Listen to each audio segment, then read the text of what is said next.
Welcome to Popternative, where we dive into topical discussions from the worlds of pop culture, social media, and sports. Here is your host, Peter Remoliotis, aka PD Beats. Hello and welcome to Popternative. This is the podcast and talk show where we have digital discussions, worlds of TV, film, news, pop culture, everything really depending on the guests. We talk about it all. As always, I'm your host, Peter Remoliotis. On social media, you know me as PD Beats. In July, the Fear Street Trilogy is going to drop on Netflix, and we were speaking to someone that you're going to see at Fear Street 1994. Jeremy Ford is with us. Jeremy, welcome to Popternative, man. Thank you for having me. That was like the world's fastest introduction I've ever seen. Well done, by the way. It's like it's an art to make it quick, but you can understand and hear everything I said, right? Yeah, no, I mean, I thought I talked fast. That was really impressive. Absolutely. You know what else is impressive? Fear Street Trilogy. I mean, 1994. Just like, I mean, the horror movie genre has just exploded, and this is gonna be like, people are gonna love this. This is just a amazing horror movie that has a lot going on. What was it like working on this, man? It was a wild ride, dude. I mean, like, from the very beginning, you know, the first audition I got, I didn't know much about it. Didn't even have a title, or at least they didn't tell me the title, because obviously they don't trust me. But I just knew it was, like, you know, untitled. At the time, it was 20th Century Fox horror trilogy. You know, I get the lines, and, you know, my very first audition, I actually auditioned for a different character. I auditioned for the role of Simon, who ended up being played by Fred Heckinger. Well, you got the character that has a pretty good name, so. Yeah, exactly. And I wanted Peter for this reason, because I knew I'd be talking to you. Like I said, it was a roller coaster. I got the lines, and, you know, as an actor, you just get a bunch of auditions. You don't really get too excited until you start to get called back, and you start to make it a little bit further. Then after a while, I'm like, oh wow, this is a big deal. Like these are like real movies. You know, like I've done just tons of like really low budget. I'm not going to say crap, because I believe in the work that I do. Yeah, absolutely. But, a lot of low budget stuff. But this was the first opportunity that came my way that was like, these are real movies done by like a studio, you know? Absolutely. And, you know, finally I booked the roles, which was like terribly exciting. And then, you know, I flew to Atlanta and worked on the movies, and we did them all back to back to back. I'm in two of them, and we actually shot the first one and then the third one, and then they did the second one. So man, the whole thing, it was incredible. We're going to get into it specifically, but like, what was your familiarity or interest of the horror genre before signing on for these projects? Yeah, you know, I wasn't like one of those kids who like loved scary movies, you know, like some kids like love the thrill of being scared. That was not me. Like I was like hide behind my mom's legs shy until I was like 25. So I didn't really like horror movies until like I got older and started like really just loving movies in general. Yep. And then especially in the last like 5 or so years, like the horror genre has sort of like exploded, and I feel like it started with huge. You know, I feel like Jordan Peele's Get Out really set the tone for like really well-made horror films. And then after that you get, you know, Hereditary, you get Midsummer, and then you get Stranger Things, and you get Fear Street, and you know, I think Fear Street really holds up. Man, that all those titles you just named, like that was like perfect. Like that's what I was thinking. Dude, I mean, especially like Stranger Things. I always say like Fear Street is like a cousin to like the Stranger Things. Scream, and it's got Scream in it as well. Oh, for sure. Yeah. Well, and a bit of Halloween. I mean, it's like Scream, Halloween, and Stranger Things. I'll just like. Yeah, and then the third one is like it's full on like The Crucible, like Daniel Day-Lewis 1600s, you know? Yeah. That caught a lot of people off guard because they knew about the books, but they weren't sure that they were going to actually make the one like in the 1600s. Like, I think like people saw that. We're like, oh, snap. Oh, and like, honestly, I mean, I had a great time working on the first one, but the third one was like, I mean, they built an entire like 17th century village out in the woods in Atlanta. Incredible. And it was like, you know, it was so surreal being out there. I mean, we're in like the hair and the makeup and the costume, and I had a wig on, which is hilarious. You'll see that. And I mean, it's like after a while, you start to like kind of lose your mind a little bit in the best way. Like you actually start to believe, like, have I always lived in this village? Like, why am I here? It was so much fun. It's interesting too, because, you know, people are going to see these movies, and, you know, I'm just curious from your perspective in terms of like you go for auditions, you book it, and then you're kind of told exactly what's happening. I mean, this is a unique situation. This is a trilogy, and the way Netflix is doing it, right? where they're going to be releasing a movie every week. I mean, and it's a horror trilogy and it's not all dropping at once. Like, this is like a new thing technically. Like, what was going through your mind when you found out about all this and how Netflix was going to present Fear Street?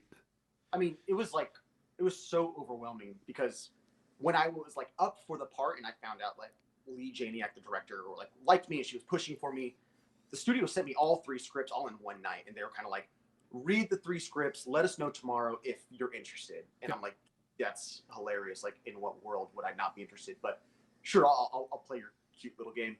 And I read all 3 scripts back to back to back. I'm like, oh wow, these are like so well written and they're so fun. And I really like the character of Peter. Shout out to Peter. And initially they were going to do them in theaters, actually. And I don't know how many people know that. They were all going to be like 1 month apart in theaters. And then, COVID happened and all that.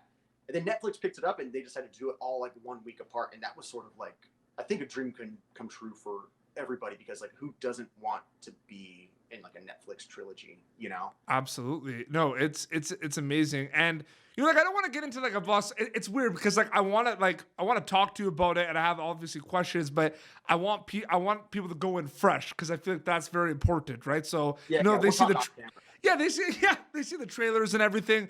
The only thing I'm going to say is Peter, although fantastic name, might not be that much of a fantastic person. Sure. Yeah. No, he's a real scumbag. Yeah. Basically, he's not.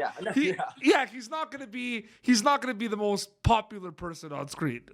Totally. I mean, even in the audition, like some of the lines I had to say, it was just like, oh yikes! Like I had to like talk myself into like uttering. Yeah, at the pep rally, like at the pep rally, they just throw you. Yeah, and even on set, I'm like, I want to go up to like everyone, like cast and crew, be like, hey, so sorry for what I'm about to say. Hey, apologies. I swear to God, like I'm nicer than this guy. I didn't do that because I think everyone understands it's not coming from my head, but that's how I felt like. It's like there's some gnarly shit. Oh, absolutely. No, but it's like that whole scene. Well, I'm just curious, Jeremy, about that scene. What was that whole scene like? I mean, I can't imagine the amount of extras at that whole pep rally scene. Like, that was a crazy scene. Yeah, it was. And that was actually like my favorite like scene to shoot in 1994, because all the extras, which was like just terribly nerve-wracking. I mean, and so much of that is on like Peter, and I won't spoil anything, but there's like some conflict that arises, and Peter's mouthing off like he does. And I mean, look, like I said, I've done a lot of like really fantastic but like really low budget projects with like very small crew. And this is like big scale, dude. I mean, I showed up on set, and like my first day, there's like 200 people milling around, and I'm so nervous, and I tried so hard to be prepared, and I tried to show ready and confident, but you can only be so confident because when you show up and it's like there's a bunch of cameras, and it's a big operation. In fact, like my very first day, my very first take, it was a close up on me, and I'm so nervous. My adrenaline is so high. I'm like seeing red, but I'm trying to stay in it and be serious, And we fire off the first take, and they call cut, and everyone scrambles to like reset. And one of the sound guys, really great guy named Kerry, he comes over and he like readjusts the lavalier mic that's taped to my chest, and just really, really quietly, he tells me, he's like, I'm just gonna move this because your heart's beating so loud you can't hear your lines. And I'm like, oh my God, dude, there's like producers in Video Village like listening to my heartbeat, and they can't hear my lines because my damn heart's beating so loud. Oh my God. Yeah, so that was a good start to my shoot. It's crazy because people are gonna watch this 1994 specifically. I mean, there are some real like scary and like OMG moments in this movie. Like, people, like I said, I don't want to like spoil anything, but there's gonna be some jaws that drop for sure. But it's interesting too because the horror movie genre, like you said, has exploded. It's amazing. I'm able to tell you like I'm not able to tell you my favorite horror movie of all time because I feel like it's very hard to pick. I have like 4 or 5, but I could tell you what the scariest movie I've ever seen is, and those are different, right? Like the best and the scariest. Have you ever seen The Strangers with Liv Tyler and Scott Speedman? Yes, actually. That's like in my opinion, like the scariest movie I've ever seen. I love that movie because I think there's even a line of dialogue where they say like, oh, like, why are you doing this to us? And they say, because you're home. Dude.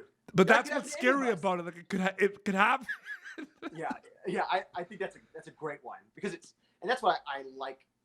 And Fear Street sort of deals with like, I don't think this is a spoiler, but it's like this deals with witchcraft, and witchcraft is a real thing. So that kind of scares the crap out of me. The look of this movie is amazing. What they've done, the soundtrack is amazing. You got like White Zombie and all these amazing bands in it. I mean, did you like? I'm asking you this question because you can't always guarantee. Have you had a chance to see 1994 yet?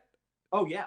Okay. Well, you can't assume that, man. I've done interviews before, and I'm just like, hey, like, what was it like, seeing your performance and stuff? And they're like, oh, I haven't watched it yet, but I hear good things. And I was kind of like, oh.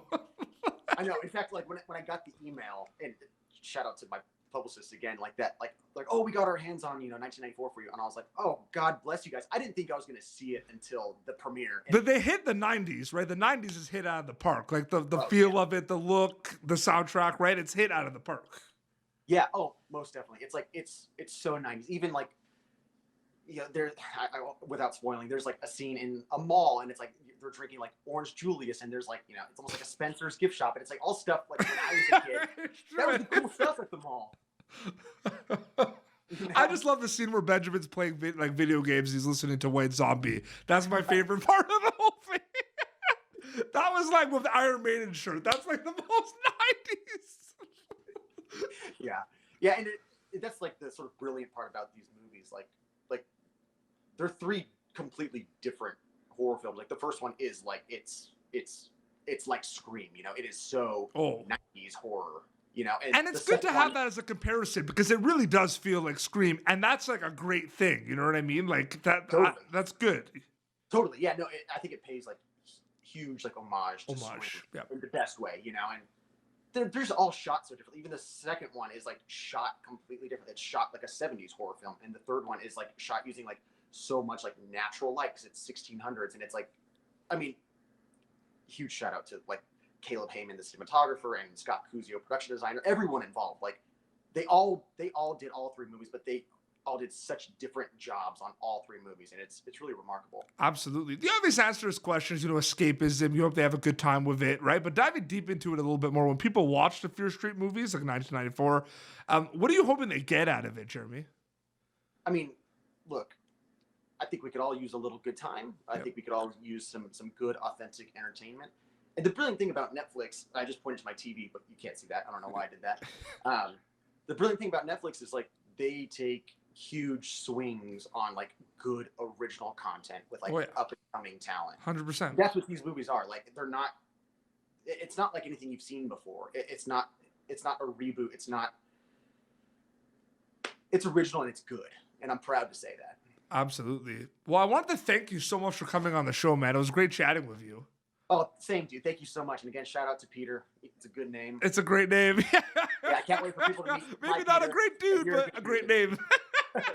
So yeah, it's exciting. You. It's exciting, man. I mean, 1994, like July 2nd is when the first one's gonna drop, and then next week, like the other one comes out, the 70s one, and then so it's gonna be July is gonna be the Fear Street month, man. It's gonna be awesome. I think it's going to be the talk of the summer. At least that's my hope. Absolutely. And where can people follow you on social media to keep up to date with everything?